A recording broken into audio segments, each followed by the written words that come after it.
Okay, so Takeshi Sudo, as I mentioned before, he was the creator of Lugia and was obsessed with it to the point where like they changed a lot of details in it because they probably wanted to match it, like being a legendary that's genderless. But Lugia was supposed to be more, and I've always said this, Lugia was supposed to be more than just what we've seen with it being like the guardian of the sea. It just didn't sound right that we knew everything about Lugia. Lugia is a very strong legendary, even though its powers are like holding back. But here's what really happened though.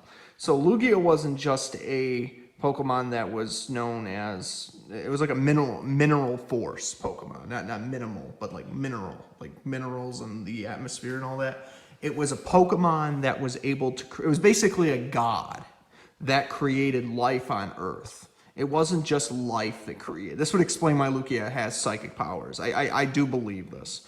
There's even more to demonstrate. And this is the proof I was looking for when I was trying to say that I believe that Lugia was more than just a water Pokemon, even though it's not a water type technically. But it should be, though, because it is strong.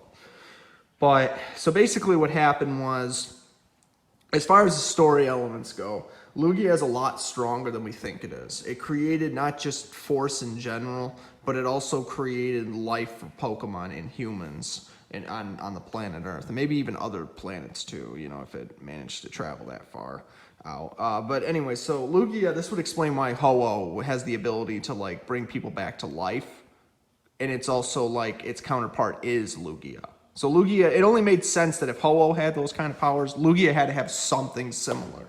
So it was able to create life with its supernatural abilities, hence its psychic powers. And it was supposed to be a female, you know, obviously. But they decided to turn it into they changed it to a Pokemon that can basically represent the nature and all that. You know, and again, but like kind of like other Pokemon that have similar powers, but maybe some are stronger than others. Like Rayquaza has the ability to like clear out any kind of weather distortion without ever batting an eye. You know, it could be in the middle of a sleep and it all of a sudden wakes up because it senses danger somewhere. Mostly when Groudon and Kyogre actually fight each other. That's actually pretty interesting. So another thing I always thought was very interesting was if we are to consider what we don't know about Pokemon still, there's a lot we still don't know. I do think that Lugia is not just more powerful, but it also represents life itself, a force of mineralogy and all that. You know, water and life, essence, like, you know, organisms and cells, and not like, not to get confused with Zygarde and its ability of like creating like, you know, cell molecules and representing how to refix like Kalos's, you know, ecosystem, for example. You know, certain Pokemon are just, they thrive in certain locations. So Lugia thrives in water, but at the same time it thrives in like other unknown principles. And it makes me wonder what other mythology is Lugia kind of based on, it created it. And did Lugia somewhat have like a helping with, like, what other partnerships did Ho-Oh and Lugia traverse through? Is Lugia supposed to be a female still, even though it's genderless, and is Ho-Oh supposed to be a male? Because, I mean, I wouldn't say they breed together, because obviously they don't. But, you know, if they had that kind of relationship of being like the Twin Tower legendaries, or the Tower Duo, as they were referred to as, you know, Ho-Oh obviously cared about Lugia. So where was Lugia at like half the time? Ho-Oh probably couldn't find Lugia, but it wasn't too far away. It was just, you know, Ho-Oh was just dealing with its own problems, and and Lugia was dealing with its own, but it was hiding somewhere at the time. And eventually somebody found it. So I think Lugia's powers at this point represent not just life in general, but it also represents different forces that like humans have yet to even exist on. Maybe the supernatural too, but it also has the ability to bring people back to life, sort of, is basically the point I'm getting at. I wouldn't be surprised, because there's a lot of things that Lugia still, like, you know, even though it's not a water type because of like gameplay and competitive playing. But I do think that they really did change it, because they wanted to balance it out a little bit. I think the storyline actually does explain it very well, that, you know, Lugia was just a lost legendary, you know, but its powers were still an unknown force because nobody really knew what it was. You know, this was coming from the aspect of humanity, not just, you know, the legendaries. Ho-Oh's powers were still kind of, you know, mysterious too, because we still don't know everything about it. And there might have been some stuff that changed during development, like not just because it had to be done, but because, you know, maybe they just had different ideas. But would those ideas still exist though?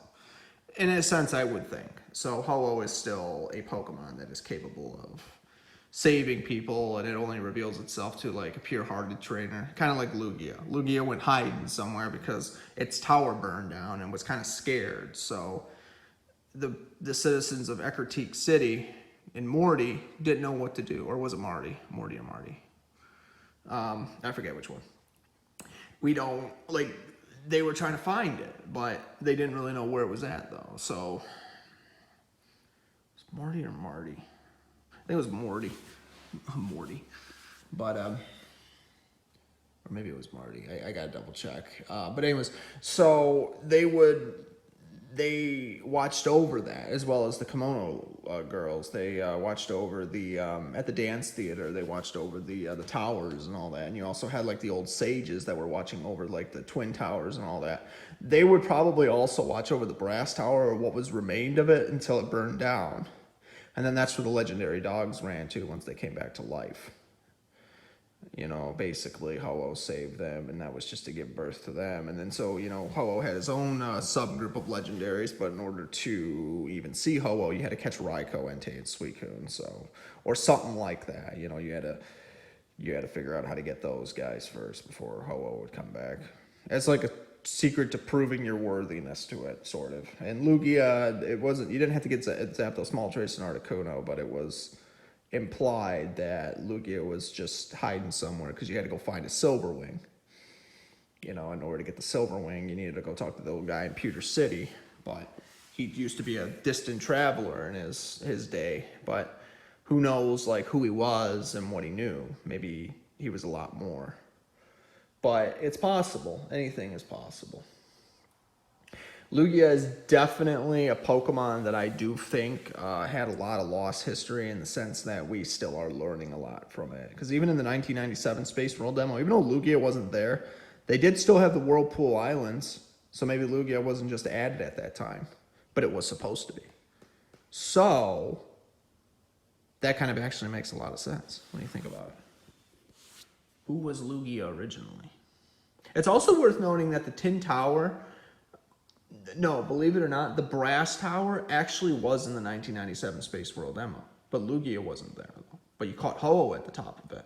So maybe the Brass Tower was originally supposed to be the one where Lugia was, but then they made the Tin Tower, and then the Tin Tower looked very identical, because both those towers look very identical, from what we understand. The only question I want to know is, if it never would have burned down and we still would have had both of them, would Zapdos, Moltres, and Articuno come and visit Lugia if it still visited its Brass Tower frequently and it still lived there and roost there? Because of course, because the way it worked is, you know, there was a big tower that was dedicated to the Pokemon, and the sages would have periodically climbed to the very top, and then the Pokemon with the right circumstances and requirements would roost on the top of it, and they would climb up it and like, you know, make sure it's very safe and very happy, you know, try to please it and make sure that Pokemon's very satisfied with sticking around and doing all the things that it does for them, and in return for like protecting them and watching over them, and, you know, something like that. You know, it's humans coexisting with gods, basically, but animals, though. And it's very interesting how spiritual it really does sound, if you really think about it. It does I mean, I expect nothing less from an Asian mythology and all that, so it's very interesting indeed, if you ask me, at least. So yeah, Lugia was definitely more powerful, and I think we're still now just starting to understand like how much different it really was, and what differences those Pokemon very well could have been, despite, you know, what we've been told over the years. Now, I don't think Game Freak's lied to us. That's not what I'm saying. I just think that, you know, there's still a lot of stuff they could tell us, but we just don't know, though, because maybe we've been focused on other things too much. Because Pokemon's got too many things still that we focus on. So we don't know, you know, just like life itself. there's still a lot of things they could do, you know. So we just got to figure it out as time goes on. But we'll figure it out somehow, one way or another. So again, subscribe if you're not already, and I'll see you next time.